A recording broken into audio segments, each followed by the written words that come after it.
Despite a 2.5 months where the Jets look like they may never score a goal again, Winnipeg now finds itself on the precipice of a playoff appearance. With 2 games remaining against some of the teams directly chasing them, the Jets have a massive opportunity to win both games and, in all likelihood, stamp their ticket to the playoffs. We'll dive into what it'll take to beat both the Nashville Predators and Calgary Flames and how the Jets can ultimately win the season if all goes well. We'll dive into all of that on tonight's episode of Locked On Winnipeg Jets. You're Locked On the Hockey Jets, your daily podcast on the Winnipeg Jets. Part of the Locked On Podcast Network, your team every day.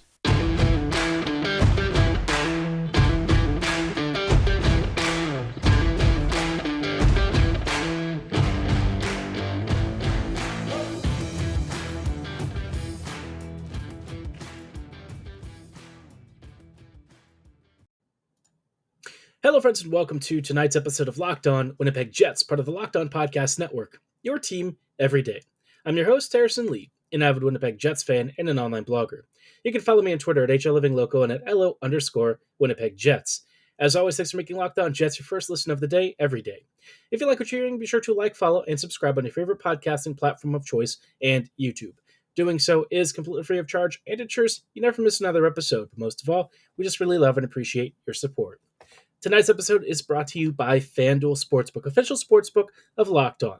Make every moment more and visit FanDuel.com/LockedOn right now to get started. Now, like I said in the intro, obviously Winnipeg is kind of in a weird state, right? A couple of weeks ago, the Jets were basically scuffling along, and the last 2.5 months haven't exactly inspired a lot of confidence in the fan base.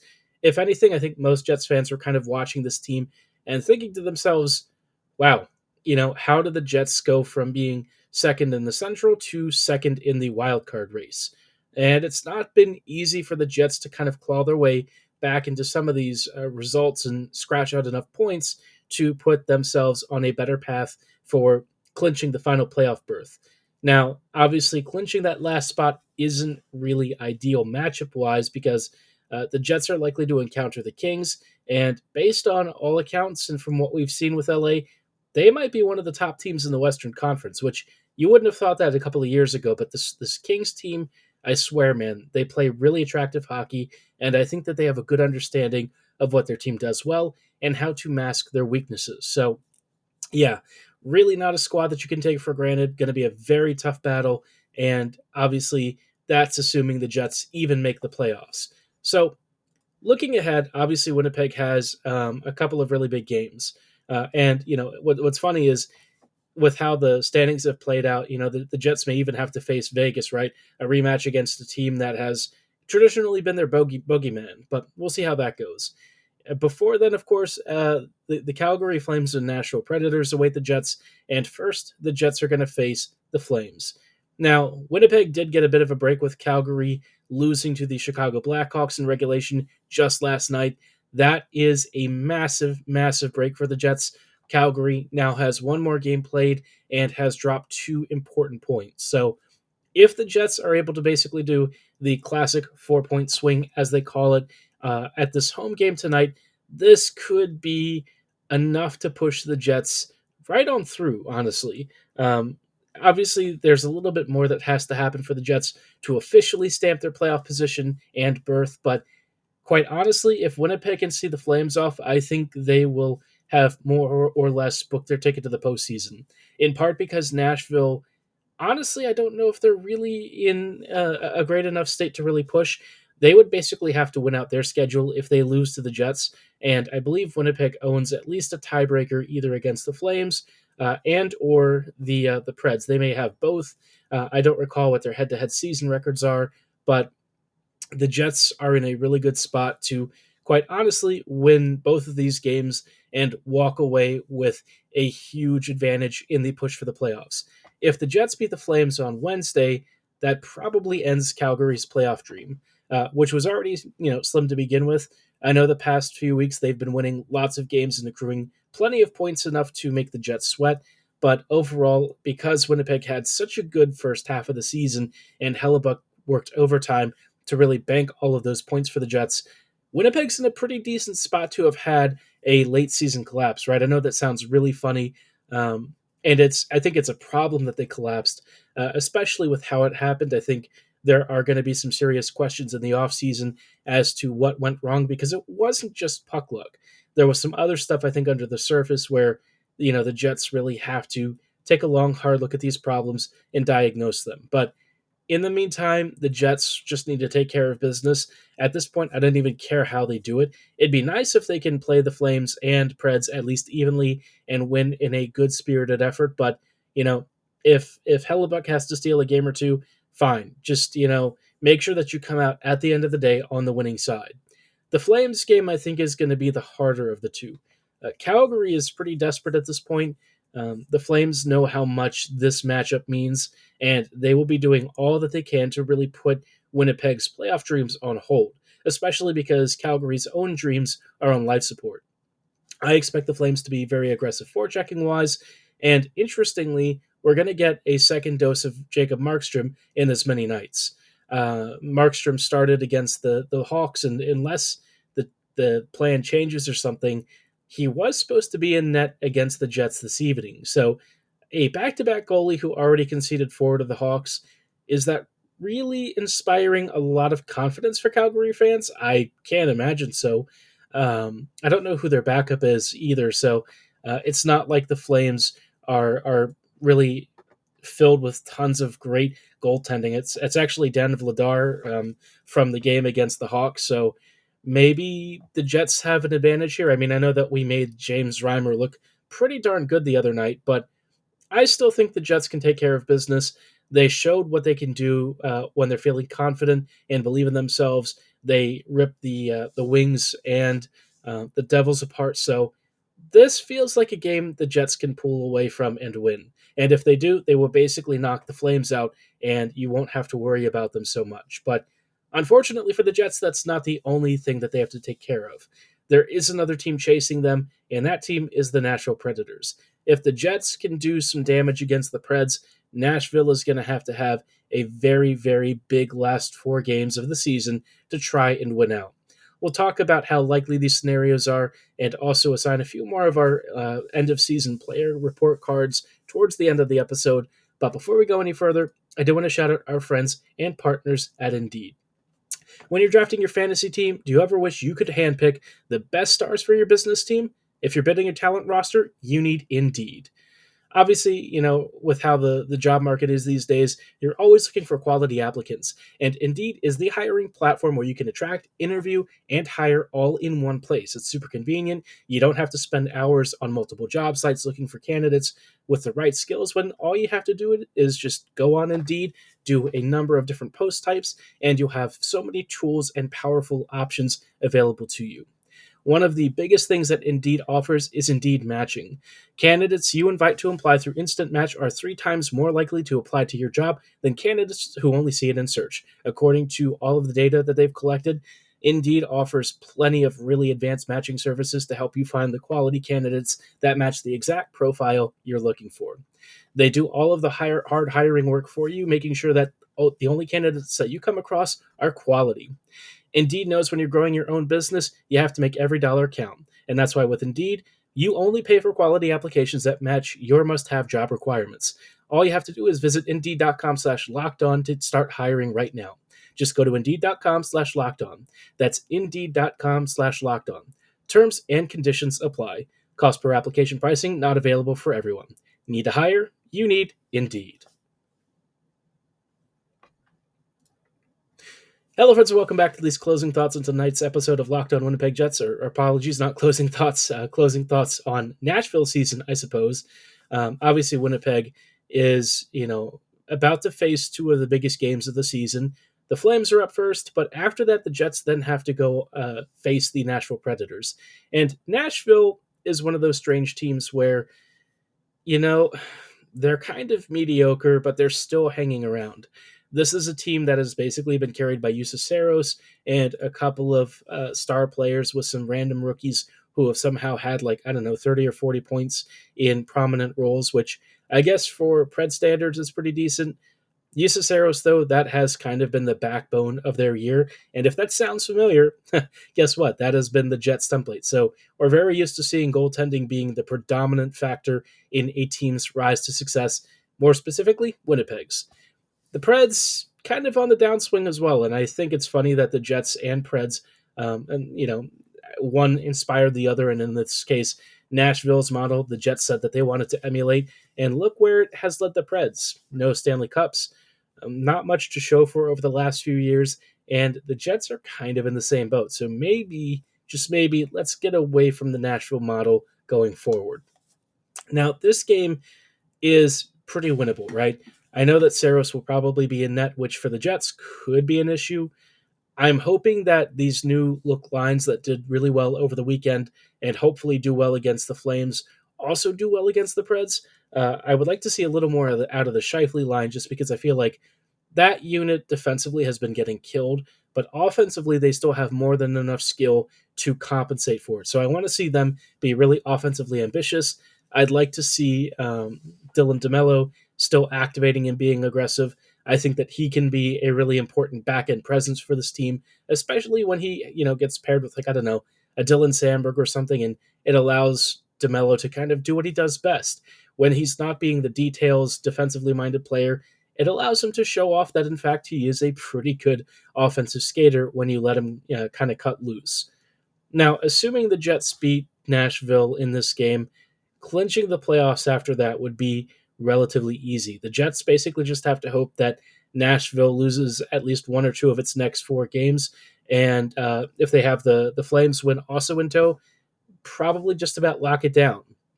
I think obviously, the Preds are going to try and scrap for every point here as they go through the last dregs of their season. But the Jets, because of these two games being in the final, 3 or 4 games of the year, it gives the Jets a really good opportunity to basically kill off the seasons of the two teams they're directly competing with. And that, if you told me that that would be what the Jets would be playing for at the end of the season without any of the context of how the Jets got there, I might have actually taken it just because it meant that Winnipeg would control its own playoff destiny.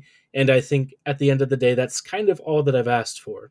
Now, obviously, the way that it's happened hasn't been what we would say ideal, right? The collapse and the lack of finishing ability with the bad vibes over the past few months, that I could have done without. But, the Jets, like I said, still have a really good opportunity here to try and finish out this season. If Winnipeg loses both games, though, suddenly it's going to be one of those situations where it'll probably come down to the very last game. Winnipeg really has to take care of business. I think there's no other, excuse that they can make at this point. They've gotten to this point. They've come this far, and it would really be a shame if their season ended prematurely when they still have a shot to at least do something in the playoffs. And I'm not saying the Jets are going to go on a deep run or anything. Far from it. I think Winnipeg is probably a 1 to 2 round team at most. 3 if we are beyond blessed. But let's be real. This Jets team, not exactly deep enough to go head to head with some of the bigger fish in the West. And let alone, the East, right? We don't even talk about the Eastern Conference yet because that group is quite scary, and we're fortunate the Jets are not in that conference. If the Jets were out East, they would not be making the playoffs, let me tell you. But the Jets are in the West, which is convenient, and it gives Winnipeg a lot of flexibility to try and push through these last 2 games, grab these 2 wins, and basically coast for the rest of the season. Not take the foot off the gas completely, but, getting close to being able to say you've clinched a playoff spot, that is about as good as it gets, and I think the Jets will happily take it after the last few months of pretty disastrous results. Now, obviously, the Jets have a lot of work to do. We'll see how they line up tomorrow and what they're planning for as they prep for both the Preds and the Flames. Hopefully, the Jets, though, I'm really hoping that they come out with 2 big wins. For the Flames game, I'm going to predict a 5-2 win for the Jets. And for the Preds game, I would say 3-2. Drop your score predictions in the comments below or at my social medias at HLivingLoco and at LO_Winnipeg Jets. In just a little bit, I want to assign a couple more player grades for the season. Obviously, we're wrapping up, the last player reviews and giving some thoughts on the regular season performance. It's been a long season, but somehow it feels like it's flown by. And, the Jets, they have some good, some bad, some things that are worth shouting about, some things that are worth crying about. But before we get into all of that, I do want to shout out our friends and partners at FanDuel. The NBA playoffs are almost here, and now is the perfect time to download FanDuel, America's #1 sportsbook. New customers get a no-sweat first bet of up to $1,000. That's bonus bets back if your first bet does not win. All you have to do is download the FanDuel Sportsbook app. It's safe, secure, and super easy to use. You can bet on everything from the money line to point scores to the number of threes drained. And as the playoffs are rolling up, just like the NHL playoffs are rolling up, this is a great time to cast your bet on which team you think is the championship squad. Maybe you think the Bucks are going to do it again. Maybe you think some of these other dark horse contenders are going to show up in a big way. Maybe you just want to cast a bet on where LeBron's milestone career points total is going to end by the close of the season. No matter what, though, FanDuel lets you combine your bets for an even bigger payout with a same-game parlay. Don't miss this chance to get your no-sweat first bet of up to $1,000 in bonus bets when you go to FanDuel.com/lockedon. That's FanDuel.com/lockedon to learn more. Make every moment more with FanDuel, an official sports betting partner of the NBA.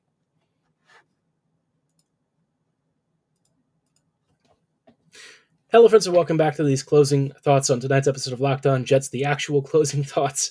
I just wanted to wrap up really quickly with a few more player report cards before we close out for tonight. Obviously, we've talked about a number of forwards and a couple of defenders. I want to focus on two more defenders that I think are really worth talking about because both have kind of sat on polar opposite ends of the spectrum in terms of on-ice value. The first is Brendan Dillon, who I think is an interesting one because Dillon, depending on who you pair him with, either looks really amazing or like a really, bang average top 4 defender.